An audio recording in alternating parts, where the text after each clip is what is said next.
कि एक लड़की गाड़ी से निकल कर आ रही है, अपने जिस्म की नुमाइश करते हुए भाग के जा रही है, लोग उसको लाइक कर रहे हैं, लोग पागल हुए हुए हैं ऐसे कंटेंट पे सर। तो आप ना देखें। आने वाले 40-50 साल में इस मुल्क में क्या रह जाएगा? इस मुल्क में बस टिकटॉकर पिक पॉकर ही रह जाएंगे। किताबें तो हमने अपने बच्चों की छुड़वा दी हैं। जो शख्स सर से गंजा है वो सोशल मीडिया में क्या बता रहा है? बाल उगाने के तरीके, जिनके खुद के घर नहीं बसे हुए, वो जी रिलेशनशिप कोच हैं। अब जब एक अंधा दूसरे अंधे को रास्ता दिखाएगा तो क्या होगा? दोनों ही कुएं में गिरेंगे। अल्फा और जेंजी का मुस्तकबिल क्या देख रहे हैं? जितना भी आजकल हमारे बच्चों में और खास तौर पे नौजवान नस्ल में बिगाड़ है, उसकी एक बड़ी वजह सोशल मीडिया है।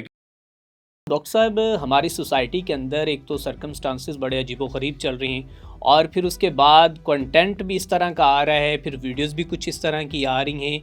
आप बीइंग जो साइकोलॉजिस्ट जो हैं, इसके ऊपर क्या कहेंगे? जो हाल ही में एक वीडियो वायरल हुई है उसके ऊपर पहले अगर हम बच्चों से स्टार्ट कर लें कि ये जो कंटेंट है वो हमारे बच्चों की काबिलियत और जहानत पर क्या असरअंदाज हो रहा है?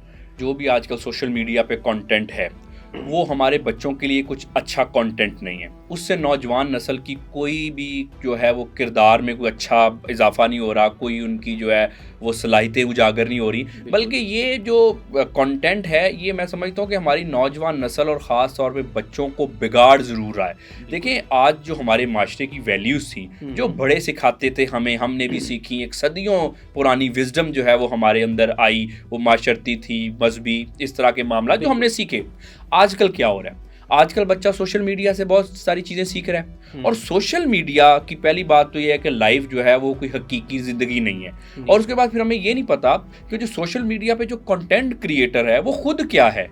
सोशल मीडिया पे आजकल तो देखें कि एक अजीब तरह की जो एक मैं समझता हूँ ड्रामेबाजियाँ और शोबदाबाजियाँ हो रही हैं, जिससे ना कि हमारे बच्चे बल्कि हमारे नौजवान नस्ल भी जो है उसमें भी बड़ा बिगाड़ पैदा हो रहा है। अच्छा, मुझे सोशल मीडिया पे हो क्या रहा है? आप देखें, सोशल मीडिया पे जिसके जो मुंह में आ रहा है वो बात कर रहा है, कता नजर कि वो बात सही है या गलत है। इस माशरे में आप देखें कि जो शख्स सर से गंजा है, जिसके सर पे बाल नहीं है, वो सोशल मीडिया पे क्या बता रहा है?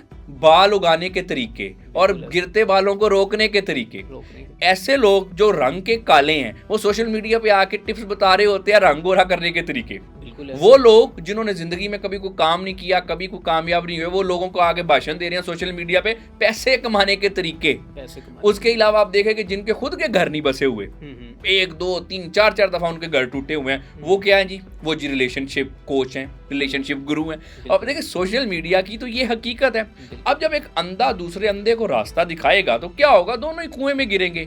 इसमें सोशल मीडिया मैं समझता हूँ कि जितना भी आजकल हमारे बच्चों में और खास तौर पे नौजवान नस्ल में बिगाड़ है, उसकी एक बड़ी वजह सोशल मीडिया है। क्योंकि सोशल मीडिया पे कोई रेगुलेशन तो है नहीं, जिसके जो मुंह में आया वो कह रहा है। पता नहीं है, हमें पता नहीं है जो बात कर रहा है, जो बोल रहा है, वो असल बंदा भी है कि नहीं, क्या उसकी क्वालिफिकेशन है। सोशल मीडिया पे आप कुछ भी अपने नाम के साथ लगाते फिरे, ये आजकल की हकीकत है। इसमें आप देखें कि चाइना में बड़ा अच्छा एक कानून उन्होंने बनाया कि जो शख्स कंटेंट बनाएगा उसकी उसमें मुतलका एजुकेशन होनी चाहिए। मतलब कि अगर आप मेडिकल की बात करते हैं तो आपको डॉक्टर होना चाहिए या उसकी से रिलेटेड आपके पास कोई डिग्री होनी चाहिए। इसी तरह से अगर आप इंजीनियरिंग की बात करते हैं या आप कम्युनिकेशन की बात करते हैं या किसी भी चीज़ की बात करते हैं तो उसमें आपकी मुतलका ट्रेनिंग, मुतलका एजुकेशन होनी चाहिए, तब आप कंटेंट बना सकते हैं। यहाँ पे तो जी मादर पिदर आज़ाद हमने माशरा बना दिया, जो मुंह में जिसके आ रहा है वो बोल रहा है। और फिर क्या है कि वो खुद जो लोग हैं वो क्वालिफाइड नहीं है, जिसकी वजह से क्या हो रहा है?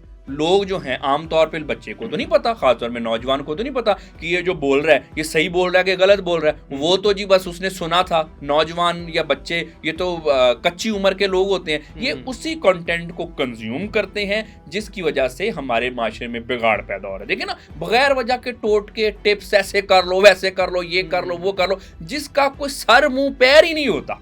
तो इससे एक तो इस हद तक हमारा जो है बिगाड़ पैदा हो रहा है। इसका एक दूसरा एंगल भी है सोशल मीडिया का जो बिगाड़ हम पैदा हो रहा है। देखिए, सोशल मीडिया पे कोई ढंग की चीज तो है नहीं। आप सोशल मीडिया का कंटेंट एनालिसिस कर लें, 99% जो कंटेंट है वो ऐसा है कि जो कि बिल्कुल ही बेकार और फजूल है, बस उसको देख के मजा आता है। उससे क्या हो रहा है? हमारे बच्चे किताबों से दूर हो रहे हैं, वो स्क्रॉल करते रहते हैं, वो वीडियोस छोटी छोटी स्क्रॉल करते रहते हैं और वो बस फन है, मजा आ रहा है, जिन किसी सर मुंह की बात नहीं है वो, जिससे क्या हो रहा है? हमारा बच्चा किताबों से दूर हो रहा है। ठीक और है। फिर इसका तीसरा एक ये भी एंगल है कि देखें, जब हम किताबों से दूर होंगे तो हम कौन सी नस्ल पैदा करेंगे?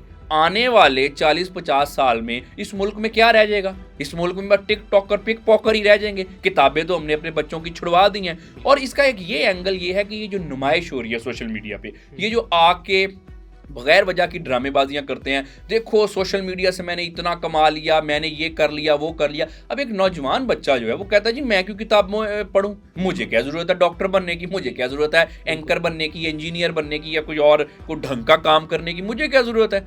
ये तो जी मैं तो जी टिकटॉक करूँ, मैं तो टिकटॉक बनाऊंगा, इससे ये हो जाता है वो हो जाता है। ऐसा नहीं होता। तो ये एक नया एंगल है कि देखिए जब आने वाले कुछ सालों में ये सिर्फ ये ड्रामेबाजी हमारे माशरे में रह जाएंगे, इलाज किससे करवाएंगे आप लोग? देखे ना, ये मशीनरी, ये जो सारा एक टेक्नोलॉजी है, ये कहाँ से आएगी? साइंटिस्ट कहाँ से हमारे मुल्क में पैदा होंगे? ये मुल्क कहाँ पे तरक्की करेगा? इकोनॉमिस्ट हम कहाँ से लेके आएंगे? ये सिर्फ शोबदाबाजियां ही रह जाएंगी फिर तो। अब जो जिस तरफ ये माजरा जा रहा है, तो मैं समझता हूँ कि ये एक नहीं, दो नहीं, मल्टीपल एंगल से जो सोशल मीडिया और ये जो सोशल मीडिया के सो कॉल्ड जो इंटेलेक्चुअल्स हैं, जो खुद साख्ता ही इंटेलेक्चुअल दानिश्वर बने हुए हैं। आजकल ये भी तो एक नई किस्म के दानिश्वर है ना, जो कि सोशल मीडिया के दानिश्वर है। तो मेरा ख्याल है फिर ऐसी बातें रह जाएंगी। वो खुद भी बोलने वाले भी वो हैं, उनके फॉलोअर भी उसी तरह के हैं, और उनको फॉलो करने वाले, उनकी बातों पे अमल करने वाले भी वही कुछ हैं। बस ये फिर एक इस तरह का गोरख धंधा ही बन के ये माशरा रह गया। अच्छा डॉक्टर साहब, मैंने अक्सर औकात टिकटॉक पर देखा होता है कि 10-10 मिलियन उनकी फॉलोअरशिप होती है, मिलियन में उनके व्यूज़ होती हैं। उसमें होता क्या कि एक लड़की गाड़ी से निकल कर आ रही है, अपने जिस्म की नुमाइश करती हुई भाग के जा रही है, और बच्चे जो हैं उसको देख रहे हैं, उसको लाइक कर रहे हैं, उसका फ़न सिर्फ ये है। फिर एक लड़की आती है, अपने भाई को खींचती है, उसके साथ अपनी बॉडी टच करती है, टच करने के बाद जो है वो अपनी पूरी जो कि अपने जिस्म की नुमाइश करते हुए वो आगे गुजरती है और वीडियोस बन रही है, लोग उसको लाइक कर रहे हैं, लोग पागल हुए हैं ऐसे कंटेंट पे। सर जी बिल्कुल, देखे ना, ये एक माशरे की ओवरऑल इखलाकी और जहनी पस्तगी है कि हम लोग जो हैं वो ऐसी वीडियोस देखते हैं जिसकी वजह से वो लोग वीडियोस बनाते हैं, उनको जी फिर वो ऐसा कंटेंट भी वायरल हो जाता है। तो ये बात ये है कि ये माशरे की ना एक ओवरऑल पस्तगी की एक अलामत है कि अगर वो बनाते हैं तो आप ना देखें। बिल्कुल, आप देखते हैं ऐसा मिर्च मसाला, ये जो इस तरह की चीजें देखते हैं, उससे वो लोग फिर इनकरेज होकर वो बनाते हैं। तो आप देखें कि माशरे के जो ज्यादातर लोग होते हैं ना, वो ऐसा ही कंटेंट कंज्यूम करते हैं। पढ़े लिखे जो कंटेंट है या जो काम की ढंग की बात है, वो तो वही बच्चा या बच्ची देखेगी ना जिसने खुद पढ़ना लिखना है, जिसने जिंदगी में कुछ बनना है, उसी को पता होगा ना सही गलत क्या है, मैंने सही करना है गलत करना है। बाकी ये जो है, जैसे वो मैं अक्सर कहता होता हूँ कि जैसे ड्रामेबाजियां ये कर रहे हैं, वीडियोस बना रहे हैं, वैसे ही ड्रामेबाज इनके देखने वाले हैं, उनका भी ज़हनी लेवल ऐसा ही है। अब ये बात आप याद रखें कि हमेशा जो आपने बात की कि टिकटॉक पे किसके कितने फॉलोअर्स हैं, ये बात आप याद रखें, जो बनाने वाले की मेंटेलिटी होती है ना, उसको फॉलो करने वाले भी उसी मेंटेलिटी के लोग होते हैं। अगर कोई शख्स ऐसे ड्रामेबाजी शोबदाबाजियां कर रहा है टिकटॉक पे, तो उसको जो फॉलो करेंगे वो भी ऐसे ही होंगे, और उनका भी कोई करियर, कोई फ्यूचर नहीं है। लेकिन अगर कोई पढ़ा लिखा कंटेंट है, कोई काम की कोई ढंग की बात है, तो वो वही लोग फॉलो करेंगे जिन्होंने लाइफ में, जिंदगी में कुछ करना है, कुछ बनना है। तो ये कुछ इस तरह के इनके मामलात हमारे। अच्छा डॉक्टर साहब, आप इस नौजवान अल्फा और जेंजी का मुस्तकबिल क्या देख रहे हैं कि जिनके मेंटोर, जिनकी इंस्पायरेशन जो है वो टिकटॉकर हैं, यूट्यूबर हैं और व्लॉगर हैं? देखिए, ये तो इसके लिए मेरा ख्याल है कि समझने के लिए कोई भी डॉक्टर होना लाजमी नहीं है। तो कोई भी इंसान समझ सकता है कि क्या इस मुल्क के जो हमारे बच्चे हैं उनका फ्यूचर है। अगर इसको टाइम पे ना रोका गया, इस मुल्क में तरक्की नहीं होनी। इस मुल्क में जो चीज़ें हैं वो पहले से ख़राब होंगी अगर हमने इन शोबदाबाजियों को ना रोका। अगर हमने अपने बच्चों को ये आइडियल बना दिए, अगर कहीं हमने अपने बच्चों को ये कह दिया कि जी कुछ भी करो, आके सोशल मीडिया पे तमाशे करो, आपको जिससे व्यूज़ भी मिल जाते हैं, आपकी जिससे इज्जत भी हो जाती है, आप जी पैसे भी कमा लेते हैं, तो फिर बच्चे क्यों किताबों की तरफ आएंगे?